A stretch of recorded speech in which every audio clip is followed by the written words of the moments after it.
This video is brought to you by Squarespace, the tool to use to make a website for your brand and grow your business. More on them in a bit.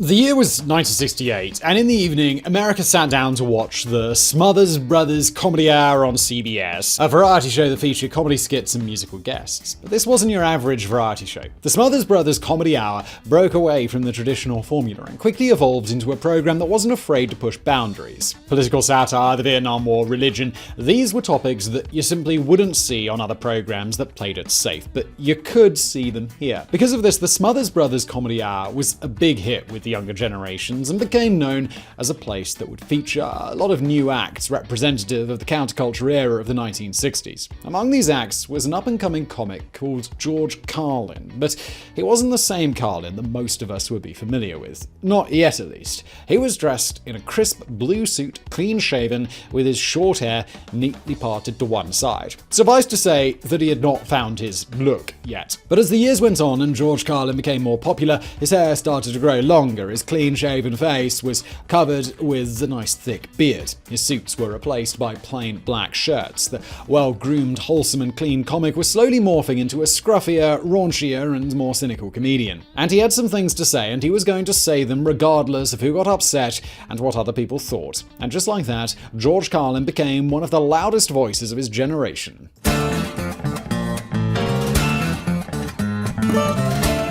George Dennis Patrick Carlin was born on May 12, 1937 in New York City. He was the second son of Patrick Carlin and his second wife, Mary Beery. His family life wasn't a particularly happy one. His father, a newspaper ad salesman, liked to get drunk and smack around those closest to him. His first wife even died of a heart attack after receiving one such beating. As far as George's own mother was concerned, he claimed that Patrick only hit her once. Afterward, Mary's four brothers sat him down and told him what would happen if he ever did it again, so he stopped. Therefore, by the time George was born, the physical abuse had stopped, but his parents' marriage still consisted of long separations interspersed with brief reconciliations. That same year, the separation became final, which made Patrick Carlin complete his downward spiral into alcoholism. He lost his family and his job, but he did enjoy a brief redemption arc before his curtain call. Around 1941, Patrick Carlin got sober, lost a lot of weight, and found a new job in radio. He moved to the Bronx, where he lived with his daughter from his first marriage, Mary, until his unsurprising death from a heart attack in 1945.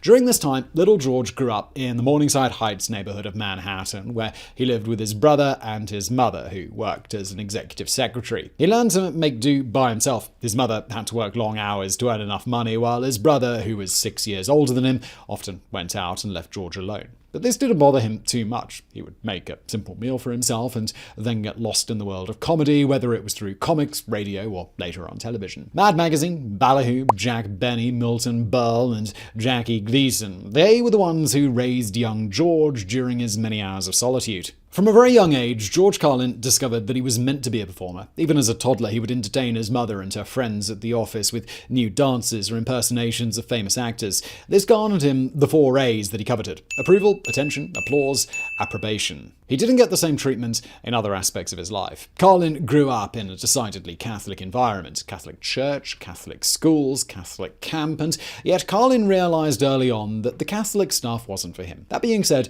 George didn't mind his environment. Later on, he credited the progressive nuns at Corpus Christi School for helping to shape his curious and skeptical mind by encouraging their young students to ask questions about any and all topics. In school, George quickly adopted the role of class clown. He received both competition and mentorship from another student dubbed John Pigman, a natural performer that Carlin claimed to idolize. Pigman could burp on cue for 4 to 5 seconds, hence his name, but his greatest act that Carlin witnessed involved Pigman walking up to 2 old ladies, unzipping his fly, pulling out a hot dog wiener, and then cutting it in half with a pocket knife before running away while his audience gasped and screamed. Unfortunately for George, as he got older, the pranks and gags were also accompanied by bouts of genuine delinquency. In the 7th grade, he got caught stealing money from a locker, and while for a while it looked like he might not be allowed to graduate middle school, ultimately he struck a deal with the nuns, and Carlin graduated in exchange for writing the year-end play, which was titled how do you spend your leisure time? In high school, George became a trumpeter, not because he had any particular affinity with the instrument, but because it was the only one they had in the house after his older brother stole it during a St. Patrick's Day parade. Other than that, high school was mostly a string of absences and detentions. George didn't find the same relaxed and encouraged learning environment as before, so as soon as he turned 16, he dropped out. Carlin enrolled in the Air Force, hoping to finish his service early and then use the GI Bill to train for a career in radio. When he was 17, he was sent to Barksdale Air Force Base in Bossier City, Louisiana, where he worked as a radar technician. To fill his time, George auditioned for a production of Golden Boy in Shreveport, where he met a guy named Joe Monroe, who was part of a radio station called KJOE. He allowed Carlin to come in for an audition, and later he hired him for weekend duty as a promo reader and substitute DJ. To nobody's surprise, Carlin wasn't made for military life. He got in trouble several times for getting high or drunk on duty and for various other offenses. He wasn't big on authority figures either. In Carlin's own words, when his tech sergeant chastised him for not obeying military protocol, I told him to go f*** himself. To be honest, I don't think my salute was up to standards either. Shockingly, despite his behavior and despite being court-martialed 3 times, Carlin still received a general discharge in 1957. His role at KJOE had increased, but now that he was out of the Air Force, Carlin had no desire to stay in Louisiana. He wanted to be closer to New York, so he found a new gig with WEZE in Boston. The job lasted a whopping 3 months before Carlin got cans for taking the WEZE news van out and driving to New York to score some weed. However, something notable did happen during his short time in Boston. He met Jack Burns, his future comedy partner. After WEZE, both Carlin and Burns were hired by another station called KXOL in Fort Worth, Texas. Since both men had comedic aspirations, they started working on a double-act routine. In 1960, they relocated once more, this time to Hollywood, where they served as morning DJs for K-Day Radio. Again, this was short-lived because a few months later, they dropped their radio gigs altogether to focus exclusively on comedy. Now let me interrupt this video very quickly to tell you about our long-time friends and sponsor over at Squarespace. Now you've heard me talk about Squarespace before, and look, honestly, if you're making a website anywhere other than Squarespace in 2022, I would have to ask you, what on earth are you doing? Because Squarespace have all of the tools you could ever need in one easy-to-use place. If you need a website, all you do, head on over to Squarespace, and from there, the next step is to browse through their extensive selection of templates, and they make this very easy. They ask you questions like, what is your website all about? And you click an option like photography. For me, as I've said before, I'm pursuing my dreams of becoming a professional tiger photographer. And then they ask you your goals. And there's lots of options from collect donations to, with the tiger photography example, sell your services of being a tiger photographer. I'm taking this example too far. And then they show you the best matching templates. You pick one that you love, take your time, there's loads of good options, and then you adjust it to meet your needs in their ultra simple editor. You add some pictures, change the text, add pages, a portfolio, whatever, it's all good. And there's loads of other features you can use. For example, pop a little email collection form in there and then email people who've expressed interest, being like, hey, you still interested? Let's do some business together. Easy. Plus all the basics like analytics and blogs. Go to squarespace.com for a free trial, and when you're ready to launch, go to squarespace.com/biographics to save 10% of your first purchase of a website or a domain. And now back to today's video.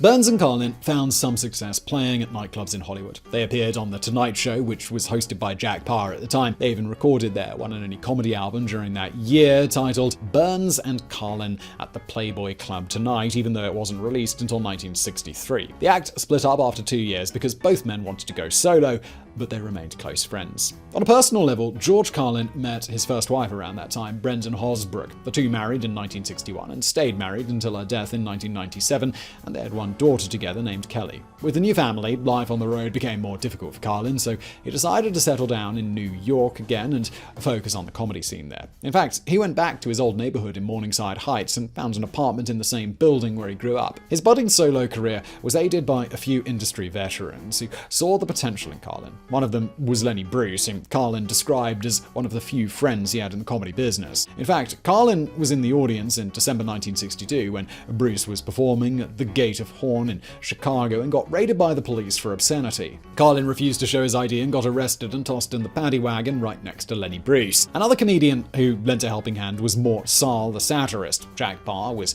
out at The Tonight Show, and Johnny Carson was about to come in once his old contract expired, but until then, Sahl was temporarily filling in. He convinced the NBC execs to bring in some new comedians with anti-establishment material, and George Carlin was one of them. His first solo appearance on The Tonight Show saw him doing an impression of JFK, and it was a big hit with the audience. The television gigs started rolling in pretty steadily after that. The Merv Griffin Show, Mike Douglas, Jimmy Dean, the Kraft Summer Music Hall, and, of course, The Tonight Show with Johnny Carson, where Carlin appeared over 130 times during his career. All in all, Carlin made almost 60 television appearances in 1965 and 1966, and the following year he recorded his first solo comedy album, Takeoffs and Put-Ons. Carlin would continue recording comedy albums until his death, releasing another 17 albums during his lifetime and another one posthumously. His numerous TV appearances continued into the late 1960s, but by 1970, Carlin thought his act was growing stale. He felt like his routines were becoming too safe and bland due to the massive influence of the television on his career. By now, he wasn't a rookie trying to break into the industry anymore. He had established himself,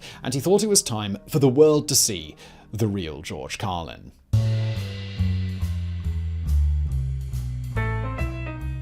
By 1970, the counterculture lifestyle was firmly embedded into the American psyche, and although George Carlin considered himself a part of it, his stage persona certainly wasn't. There was a single event that persuaded him to morph into the comedian that we all know and love. Carlin described it as a long epiphany. One moment happened in 1969, when he was fired from Frontier Hotel in Las Vegas after his first show of what was supposed to be a 2-year deal for saying the word ass during his routine. Another moment occurred when Carlin had to check into the hospital for a hernia operation, and he stopped shaving during that time and decided that he liked the beard. And then, of course, there was all the acid. Carlin took LSD for the first time in October 1969 at a jazz club in Chicago called Mr. Kelly's. He called it a seminal experience that turned him into a radically different, utterly changed, re-imprinted, reprogrammed person. From then on, the Carlin you saw on stage was more in line with the real Carlin. Long hair, beard, wearing jeans and a t-shirt, and speaking a lot of ideas that went against the man. Not everyone was thrilled with this new and improved Carlin. Most television shows had an expectation for their comedians to be clean-cut and well-dressed. Nightclub promoters also weren't fans of his new edgy material. Carlin lost a lot of gigs because some places simply didn't want to stir the pot by featuring counterculture figures. His anti-Vietnam War material in particular garnered him plenty of heckles and even the occasional threat from veterans in the audience. But not everyone was opposed to the change. Some show hosts such as Steve Allen, Virginia Graham, David Frost, and Hugh Hefner had no problem with this new persona, and slowly but surely the audience was also getting used to the new George Carlin. Because the TV and nightclub appearances dwindled a bit, Carlin took the time to focus on his comedy albums. He released his second solo effort in 1972, and it was popular enough that it won the Grammy Award for Best Comedy Album, which was the first of 5 wins for Carlin. Titled FM and AM, it featured his classic clean act on the AM side, while the FM side had raunchy counterculture material, thus marking Carlin's metamorphosis from straight-laced to hippie. But it would be his next album, released later that same year, that would turn Carlin into a controversial freedom of speech crusader. Titled Class Clown, the album ended with one of the most famous and infamous bits in comedy history: 7 words you can never say on television. The words that, according to Carlin, affect your soul, curve your spine, and keep the country from winning the war. And I know what you're thinking. What are these 7 words, Simon? Well, let's not repeat them here for the sake of my monetization. Later that same year, Carlin was arrested for performing the routine on stage at Summerfest in Milwaukee, just like his mentor Lenny Bruce before him. But this did not deter him. If anything, he doubled down on it, and Carlin recorded a sequel routine titled Filthy Words on his next album, Occupation Fool. Even though 7 words became Carlin's most well-known bit, it was actually the follow-up, Filthy Words, that got the Supreme Court involved. The saga began on the 30th of October 1973, when New York City radio WBAI decided to play Carlin's Filthy Words routine uncensored. About a month later, a man named John Douglas wrote a letter to the Federal Communications Commission, or FCC, complaining that his young son heard the broadcast. He also got a non-profit media watchdog called Morality and Media involved, and the whole thing turned into a back-and-forth argument between the FCC and WBAI's owner, Pacifica, over the extent of the authority that the FCC could exert on radio stations. The whole ordeal lasted almost 5 years until the Supreme Court made a landmark ruling in favor of the FCC in the case of Federal Communications Commission and Pacifica Foundation, reinforcing the idea that the government was allowed to regulate indecent speech over the broadcast medium.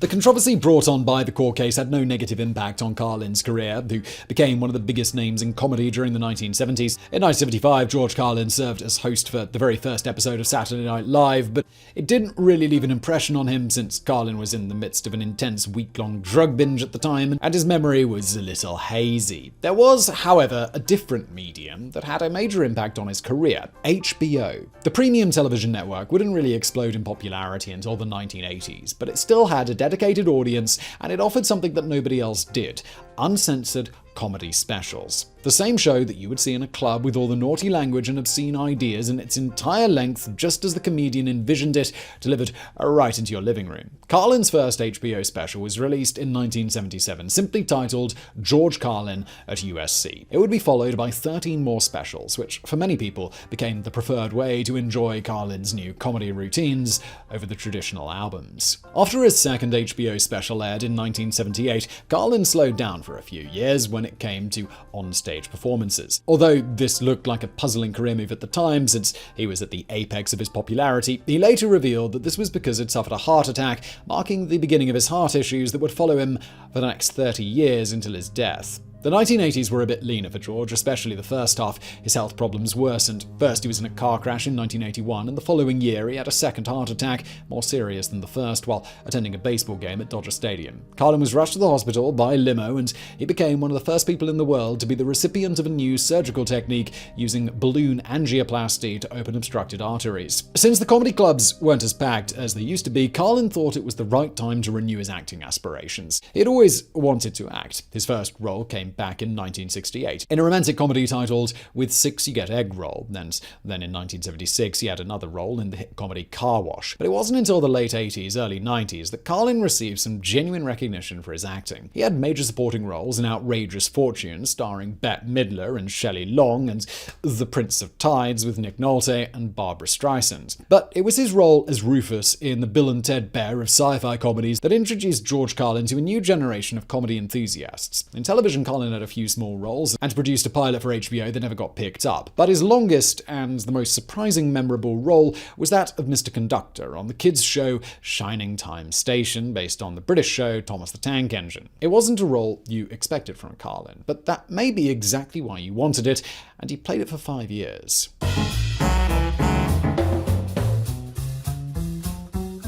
The 1990s and 2000s were more of the same for George Carlin, multiple HBO comedy specials interspersed with the occasional movie or television role. He had his own show for a while, The George Carlin Show, created by him and The Simpsons co-developer Sam Simon. It ran for 27 episodes, but other than that, Carlin didn't really take on any other time-consuming projects other than stand-up comedy. He couldn't afford them. Carlin got into trouble with the IRS for unpaid taxes, and it took him a long time to dig his way out of that hole. Basically, he had to do what was most profitable, which in his case meant touring the country and doing comedy gigs. He didn't have the luxury of wasting time on an acting career that would have probably gone nowhere, but in the end, Carlin credited his financial troubles with making him a way better comedian. During this time, Carlin also tried his hand at being an author. He had already published his first book in the early 1980s, but that was mostly a collection of jokes and stand-up routines. In 1997, Carlin published what he deemed his first real book, Brain Droppings. It became a New York Times bestseller and was followed by 2 more books in the early 2000s, plus a posthumous autobiography. In 2004, Carlin checked into rehab for the first time in his life, ending a 54-year high that started when he smoked his first joint at the age of 13. He had already given up most drugs, but was still on the wine and Vicodin diet, and he needed some help to kick this last habit. Once he completed rehab, he stayed sober for the remainder of his life. In 2005, Carlin accepted a new Las Vegas contract at the Stardust. It wasn't Carlin's first Vegas engagement, and these gigs always placed him in a quandary. On one hand, Carlin absolutely hated Las Vegas, which he called the most dispiriting, soul-saddening city on earth. In fact, he had just been fired from his previous Vegas contract at the MGM in 2004, right before checking into rehab because he kept insulting his audience for being stupid enough to come to Vegas. On the other hand, Carlin admitted that it was a great place for a comedian to work on new material. Fresh audiences came to him every night, and he didn't have to travel. The money was also good, and a lot of people in attendance weren't his fans. They just received comp tickets, so they weren't going to laugh just to humor him. Carlin worked on his last 2 HBO specials here, with the final one, It's Bad For You, coming out just a few months before his death. On June the 18th, 2008, Carlin was awarded the Mark Twain Prize for American Humor by the Kennedy Center. In a statement, Carlin responded, "Thank you, Mr. Twain. Have your people call my people." 5 days later, he died of heart failure, aged 71. He had just performed a show a week earlier, and he had already begun work on his next HBO special, and was also writing a one-man Broadway show called Watch My Language. When George Carlin was asked in interviews why he kept working so hard in his old age, he liked to quote master cellist Pablo Casals, who said, "Well, I'm beginning to notice some improvement."